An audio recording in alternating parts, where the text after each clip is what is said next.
Good evening. What you're about to witness is an unrehearsed, uncensored interview on the issue of birth control. It will be a free discussion of an adult topic, a topic that we feel merits public examination. My name is Mike Wallace. The cigarette is Philip Morris.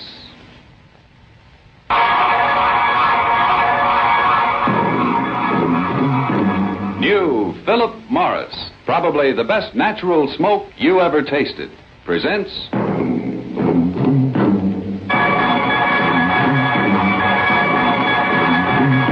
the Mike Wallace Interview. Tonight we go after the story of the woman who violated convention and bucked powerful opposition to lead the birth control movement in America.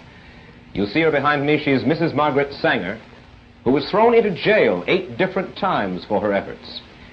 If you're curious to know why Mrs. Sanger has devoted her life to the birth control movement, if you'd like to hear her answer to the charge that birth control is a sin, and if you want to get her views on politics, divorce, and God, we'll go after those stories in just a moment.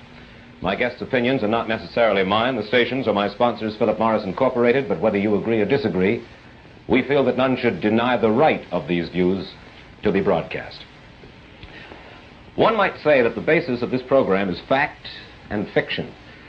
And using that yardstick, I'd like to apply it to something I usually talk about at this time, and that is this: Philip Morris cigarettes.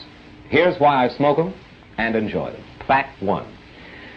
Today's Philip Morris is no ordinary blend. It's a special blend of domestic and imported tobaccos. Opinion? My taste may be different from yours, but on this I think we can agree. This cigarette tastes natural. I think you'll like it. Fact 2. Today's Philip Morris is made of mild, lighter leaf tobaccos.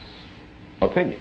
To me, that accounts for the genuine mildness I get in every puff. It's what I call a man's kind of mildness. There's no filter, no fooling, no artificial mildness, because, you see, there's nothing between you and the tobacco itself. And fact 3 is, of course, this box. Philip Morris was the first non-filter cigarette to come in a crush-proof box. Opinion? A cigarette that keeps better, smokes better. So get with Philip Morris yourself and check these facts. And when you do, I think you'll find it's probably the best natural smoke you ever tasted. And now to our story. When Mrs. Margaret Sanger opened the first birth control clinic in the United States back in 1916, birth control was a dirty word. The police threw her into jail, as they were to do 7 more times during her crusade, a crusade that still faces the reasoning but unalterable opposition of the Roman Catholic Church. That crusade kept Mrs. Sanger away from her children for long periods. It helped to break up her first marriage, and she suffered constant, harrowing social abuse. Mrs. Sanger, in view of all of that, let me ask you this first of all. Why did you do it? I realize that you had an intellectual conviction that birth control was a boon to mankind, but I'm sure that others have that conviction too. And so what I'd like to know is this: what events, what emotions in your life made Margaret Sanger a crusader for birth control? Well, Mr. Wallace, it's hard to say that any one thing has made one do this or that. I think from the very beginning, I came of a large family. My mother died young, 11 children. That made an impression on me as a child. I was a trained nurse, went among the people. I saw women who asked to have some means whereby they wouldn't have to have another pregnancy too early after the last child, the last abortion, which many of them had. So there's a number of things that are one after the other that really made you feel that you had to do something. There are some other possible reasons that suggest themselves on reading your biography by Lawrence later. Your mother, as you say, died prematurely after bearing 11 children. She was born a Catholic, was she not? She was born a Catholic, yes. And in Ireland. Your father was a sort of a village atheist who clashed with church authorities, and because of his atheism, his earnings dwindled under community pressure. You and your brothers and sisters were known as, quote, children of the devil, end quote. Could it be, then, that in part at least, you were driven emotionally toward the birth control movement because of antagonism toward the church, because that was a way to fight the church? No, I don't think I had anything of the kind in mind. I was what I would call a born humanitarian. I don't like to see people suffer. I don't like to see cruelty, even to this day. And in nursing, you see a great deal of cruelty and unnecessary suffering.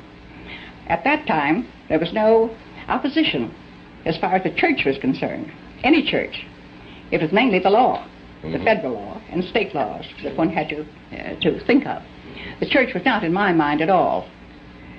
Well, in going after your motive, then, and I will press you just a little bit more about that and then get to the specifics of this evening, but in your motive, in the movement, is it possible that the movement itself, the feeling of wanting to do anything that you felt was important, that perhaps that moved you a good deal? Because the fact remains that you led a movement against overwhelming pressures that stemmed back for centuries, and in doing so, according to your autobiography, you even left your first husband. And you wrote this to a friend, Mrs. Sanger. You said, "Where is the man to give me what the movement gives in joy and interest and freedom?" Now, what was this joy, this freedom that you craved? Well, I don't remember that letter, who it was written, but I think that it was not a question of marriage at all. There was a certain satisfaction in doing something that was going to alleviate the sufferings of women in particular, and I was quite a feminist at the time. Obviously. And yes, and I naturally didn't want to see women take all the suffering of childbearing and of pregnancies. So it was a pleasure, in a sense, to think that you were striking at an archaic law, which it was. It's put on the statute books by Anthony Comstock some years ago, and no one had stood up against it. No one had tried to change the laws. And at that time, not even a doctor had a right to use the United States mails and common carriers for books, for learning, for anything that he had to do with this question. It was considered obscene. The whole question was considered obscene.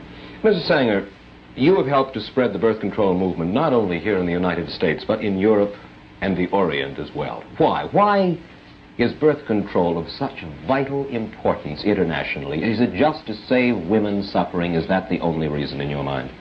Well, not entirely. The population question is a great concern today, and the rate at which the births come in to we're saving them now. At one time, when children died, they didn't have the food.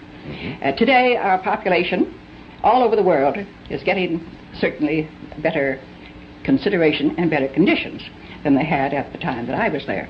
I went to every country because I was invited. And I didn't go into the country myself. I was invited to go to Japan and to speak there, to have 8 lectures on the question of birth control and peace. Well, do you believe that birth control is essential if we want to keep millions of people across the world from starving? Is that your thesis? Say it again. Do you feel that birth control is essential to keep millions of people across the world from starving? Well, I think that birth control, if you keep your population more or less static until you pick up your resources, certainly you'll prevent their starving. Well, what's more important, birth control or picking up the resources? Well, picking up the resources, there's just a limit to that, too. There's just so much. Take Japan. And she cannot feed. They've had the best experts come there when MacArthur was there. And the best experts have said they have 20 million more people than they can feed.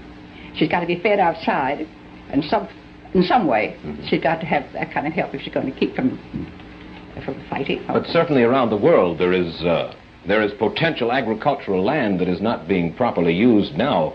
Just this past year, on May 21st, the New York Times summarized an important study of the world's food resources made by Professor James Bonner of the California Institute of Technology. Professor Bonner says the world is not using 1 billion acres of potential agricultural land, and he adds that if this land were used and present agricultural land were improved, the entire world could be fed adequately, even if the population increased by 1/3 in the next 50 years. Oh, Mr. Wallace, you hear so many fantastic things of what can happen, what may happen. this and that. I've heard it for the last 30 years anyway, to what could be done, but it's never done. And the thing is, what is it now? What have we got today? A very distinguished woman spoke to me about Arizona. And she said, I wish you wouldn't talk about population. She said, all the population of the United States could be put in one state. And I said, what state? She said, Arizona. I said, did you ever hear of caliche? She didn't know that I was talking about a delicatessen or what. I said, well, caliche is harder than any rock. And it is about 3 inches below the ground, where it looks beautiful. It looks as if you could have food. It looks as if you could have corn or wheat or cotton. But as a matter of fact, you have to dynamite caliche out of the ground in order to have a little shrub, have a little grass or a few flowers. So there's many problems that when it comes to that. And the demographers, I never heard of anyone that would agree with that we could have another in the world. Another third. Well, you say that originally the opposition was in all law, and you have to fight against that. Today, your opposition stems mainly from where? From what source? Well, I think that the opposition is mainly from the hierarchy of the Roman Catholic Church. Of the Church.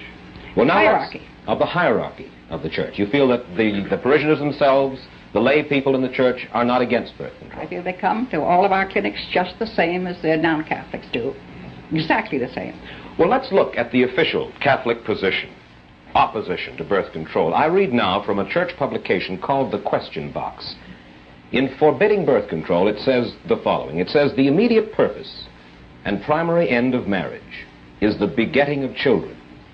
When the marital relation is so used as to render the fulfillment of its purposes impossible, that is by birth control, it is used unethically and unnaturally. Now, what's wrong with that position? Well, it's very wrong. It's not normal. It's not, it has the wrong attitude toward marriage, toward love, toward the relationships between men and women. Well, the natural law, they say, is that, first of all, the primary function of sex in marriage is to beget children. Do you disagree with that? I disagree with it 100%. Your feeling is what, then? My feeling is love and the attraction between men and women. In many cases, the very finest relationship has nothing to do with bearing a child. It's secondary. Many, many times we know that. You see your birth rate, you talk to people who have very happy marriages and they're not having babies every year. Yes, I think that's a celibate attitude. Surely. A celibate attitude, but you agree that Catholicism, according to the tenets of Catholicism, they rule that birth control violates not only the Church's position, it isn't the Church's position, but they say that it violates a natural law, as I have just explained. Therefore, birth control is a sin, no matter who practices it. Now, the violation of the natural law, according, you certainly can take no issue with the natural law as the hierarchy of the Catholic Church regards it. Well, I certainly do take issue with it. And I think it's untrue, and I think it's unnatural. Well, let me ask you... Everything bears it out that it's an unnatural attitude to take. And how do they know? I mean, after all, they're celibates. They don't know love. They don't know marriage. They know nothing about bringing up children or any of the marriage problems of life. And yet they speak to people as if they were God. Let me ask you this question. Suppose a healthy, a well-to-do couple decide for some reason never to have children, use birth control all their lives. Would you say that your methods are being misused, Mrs. Sanger? Now, if they were intelligent people and they had some reason for thinking of children as a responsibility, or some disease that they might have that they wouldn't like to pass on to a child. And I think it would be a very unselfish attitude for them to take if there is a disease. No, I say a healthy, well-to-do couple, a couple that just doesn't want children, and for that reason they use birth control all the way. Well, do you think that that is a misuse of your methods? I don't think it's a misuse. I think if they're intelligent adults, but they must know what they want. They must manage their lives themselves. And certainly there's nothing in birth control than there is in other things that you might deny yourself. I've asked you your motives a little while ago at the beginning of the program, your motives in working for birth control as hard as you have for as many years as you have. You reject the principal Catholic argument against birth control as being totally invalid. What do you think is the reason, the motive of the Church in forbidding birth control? You'd have to ask a Catholic that. I couldn't take what their motive is. Well, you couldn't say officially what their motive is, but you certainly must have an opinion about it, Mrs. Sanger. Well, I don't have much to do with the hierarchy. And I know that the people that come to our organization and want to have the same methods, or whatever it is that one can have to prevent a pregnancy, that those women will say to us, we ask their religion very often, and they say, I am a Catholic, I was raised in the Catholic Church, my church is wrong on this. This is the one thing. I will never be anything else, but my church is wrong on this one thing. And that is said over and over and over again. So what the motive is. Well, you won't hazard a guess. I don't care to. Thank you. May I ask you why? Now, I know that in private and actually in public discussions, I think, prior to this time, you have been willing to state your understanding of what the motives of the church are, and now you would rather remain silent. May I ask you why? Well, simply because I don't think that the church has changed in its attitude. Some of the hierarchy have changed their attitude. You can't say the same thing that you might have said a year ago or 2 years ago as to your belief or as to your opinion. Mm-hmm. And have you heard it said that the reason that the church is against birth control is because they want more Catholics? I've read it. Do you believe it? Well, if you read their papers, where they point out Boston, that's what has happened in Boston and Massachusetts. Mm-hmm. They have simply outbred the Protestants, and they in Boston and Massachusetts they have control. I've read that in their own papers. I see. Of course, the church's answer, and I read now from a pamphlet published by the Redemptorist Fathers in Missouri, says as follows. It says that point of view about wanting more Catholics is nonsense. Quote, the Catholic Church does not command Catholic husbands and wives to have even one child. The Church considers it more than normally meritorious for them to have no children if they mutually and perpetually give up the use of the marriage rite for the love of God. All right. I don't quote what they do, so I think that the question in my mind is that they do and order their own people to do as they wish. But I object to their having the same rules for people who are not of the same religion. Well, they believe, you see, that it is a natural law, not a Catholic law, but a natural law, and therefore a sin not just for Catholics, but a sin for all peoples. And I think that there are other religious groups, the very, very Orthodox Jews feel the same way about birth control. Let's look at another argument against birth control, Mrs. Sanger, published in Red Book magazine in March of 1956. It says birth control is a devastating social force which tends to weaken the moral fiber of the community. Immunity from parenthood encourages promiscuity, particularly when unmarried persons can so easily avail themselves of the devices. Do you doubt that? I doubt it. You do? Certainly. Then let me read from a news story in the Philadelphia Daily News on June 10th, 1942. The story quotes you as urging the Women's Army Auxiliary Corps to give its members, quote, preventive measures against pregnancy, end quote. And you add, quote, abortion and illegitimacy are bound to result if the government doesn't recognize human nature, end quote.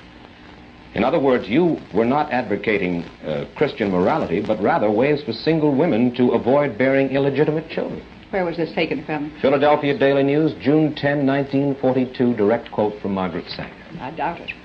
I don't believe I ever made such a remark. Well, in the same vein, in your autobiography, which you cannot disavow, you wrote the following about sexologist Havelock Ellis. You said he's been able to clarify the question of sex and free it from the smudginess connected with it from the beginning of Christianity. Now, what do you mean by the smudginess connected with sex, and why do you blame it on Christianity? Well, there's many reasons, of course, to say that we have more records of it from the dawn of Christianity. And I think I was speaking of Havelock Ellis as having clarified the question of homosexuals, making the thing not exactly a perverted thing, but a thing that a person is born with, different kinds of eyes, different kinds of structure, and so forth. That he didn't make all homosexuals perverts And I felt that he helped clarify that to the medical profession and to the scientists of the world, as perhaps one of the first ones to do that. That was one of the things that I meant in that. Mrs. Sanger, do you disagree that Catholics, or do you feel that Catholics should not have a right to have a say when a city administration contemplates spending their tax dollars on birth control or the dissemination of birth control information, something that Catholics believe is sinful? If they have a right to say what they... Do you feel that they don't have a right to have a say when a city administration contemplates spending their tax dollars on birth control? For instance, here in New York, Catholics comprise about 45% of our population. They're the largest single group. Well, don't you think they should have the democratic right to lobby against having their money spent, their tax money spent, for something that they consider evil? Well, I suppose they have a right. They certainly do it. But so have the others. They're only 45% of the population. That is not the majority. But they have a right to get up and... Certainly. I'd have no objection to having them say that, but I think we should have the same right. I say we, I mean non-Catholics. Well, of course, this is a little bit at variance with something that you told our reporter earlier this week. You said earlier this week, it's not only wrong, it should be made illegal for any religious group to prohibit dissemination of birth control, even among its own members. In other words, you would like to see the government legislate religious beliefs in a certain sense. Where these strange things come to, that I said them is what I should like to know when. Well, now, you know that my reporter spent a good deal of time with you. He's a very accurate young man. Yes. And this is a specific quote. Well, I don't think I said it quite that way. What are your religious beliefs, Mrs. Sanger? Do you believe in a God in the sense of a divine being who rewards or punishes people after death? Well, I have a different attitude about the divine. I feel that we have divinity within us, and the more we express the good part of our lives, the more the divine within us expresses itself. I suppose I would call myself an Episcopalian by religion, and there's many other. If you've traveled around the world, you get quite a bit of the feeling of all religions have so much alike in the divine part of our own being. Mm-hmm. And I suppose you just couldn't put that in a book, or you couldn't put it into a phrase or a sentence. Do you believe in sin? When I say believe, I don't mean believe in committing sin. Do you believe there is such a thing as sin? Well, I think the greatest sin in the world is bringing children into the world that have disease from their parents, that have no chance in the world to be a human being, practically. Delinquents, prisoners, all sorts of things just marked when they're born. That, to me, is the greatest sin that people can commit. But sin in the ordinary sense that we regard it, do you believe or do you not believe? Well, what would they be? Do you believe that infidelity is a sin? Well, I'm not going to specify what I think is sin. I've stated what I think is the worst sin. Yes, but then you asked me to say what, and I said what, and you refused to answer me? Yes, I don't know about infidelity. It has so many personalities to it, and what a person's own belief is. I couldn't generalize any of those things as being sin. Murder is a sin. Well, that's naturally a thing. Murder is a sin or not. It's a terrible act. In just a moment, Mrs. Sanger, I'd like to ask you about another social problem here in the United States, divorce. Nearly 400,000 couples get divorced in this country each year. And I'd like to get your views on the cause and possible prevention of this problem. We'll get Mrs. Sanger's answer to that question in just 60 seconds. One look at this cabin cruiser, and you'd know it's new. One puff of this cigarette, and you know it's new. It's Philip Morris, and you know by the taste. Philip Morris tastes natural, and that's why smokers like it. And they like the man's kind of mildness in Philip Morris. No filter, no fooling. Nothing artificial between you and the tobacco itself. And the box, here's something else smokers like. It's practical, crush-proof. If you haven't smoked a Philip Morris lately, get with it. You'll find a natural taste, a man's kind of mildness, a crush-proof box. Get with Philip Morris, Probably the best natural smoke you ever tasted. Get with Philip Morris in regular pack or crush-proof box, probably the best natural smoke you ever tasted. Now then, Mrs. Sanger, there are nearly 400,000 divorces or annulments in America each year. What, and this is hard to do in the short time, of course, that we have, what would you recommend to cut down our divorce rate? Well, as a great many of our clinics are including in the work that they do in birth control clinics, having marriage counseling. So when the woman or the man come and complain of their marriage on the skids, we invite them to come and have special talks with some of our psychiatrists or others who are making a study of that all over the country, where we have about 500 clinics. They almost all include marriage counseling and marriage erection. May I ask you this? Could it be that women in the United States have become too independent, that they've followed the lead of women like Margaret Sanger by neglecting family life for a career? Let me quote from your biography describing your second marriage to Noah Slee. Quote, "In New York, Mrs. Sanger maintained every clause of their compact of independence. They had separate apartments. They telephoned each other for dinner or theater engagements or passed notes back and forth." Would you call this a sound formula for marriage, Mrs. Sanger? Different people, yes. It certainly was for me and for my husband. We had a very happy marriage consulting. He had different friends than I had. And I don't believe in forcing, after all, we were two adults, and forcing your friends on another person who may have an entirely different outlook. It worked out very well. I know that it did. You have two sons. One final question. You have two sons. How many children have they? Would you like to see them? I would indeed. As well as How many children?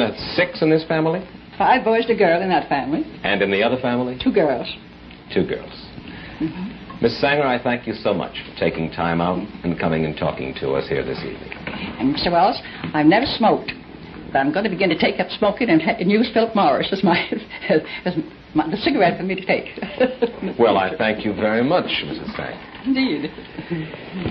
In the eyes of some, Margaret Sanger has been a heroine. In the eyes of others, she's been a destructive force.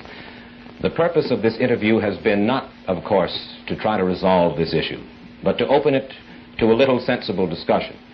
This was done with the feeling that all of us, regardless of our beliefs, can do nothing but profit from a free exchange of ideas. I'll bring you a rundown on next week's interview in just 60 seconds or so. These few seconds at the end of the interview are among the most enjoyable of the week for me, for much as I enjoy smoking during the interview, Mrs. Sanger. I believe I enjoy this cigarette most right now. Of course, Philip Morris is easy to enjoy. The taste is natural. There's mildness here, too. Today's Philip Morris has what I call a man's kind of mildness. There's no filter, no fooling, no artificial mildness, because there is nothing between you and the tobacco itself. Which is why I say, get with Philip Morris. Probably the best natural smoke you ever tasted. Next week, by popular demand, we're going after more of the opinions, gripes, and philosophy of Frank Lloyd Wright, the revolutionary architect who attacked what he called the mobocracy on this program 3 weeks ago. This time, we'll find out, among other things, why Mr. Wright says that he has a great affection for the people of the Soviet Union, and we'll get his views at the age of 88 on death and immortality. That's next Saturday night. Till then, for Philip Morris, Mike Wallace, good night.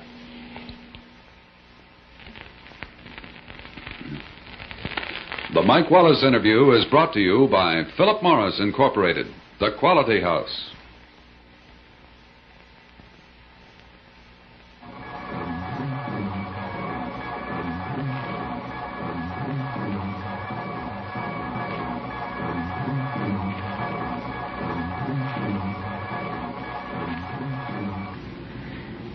Kings of the Tenpins meet in match game competition. Watch Bowling Stars every Sunday night on ABC Television Network.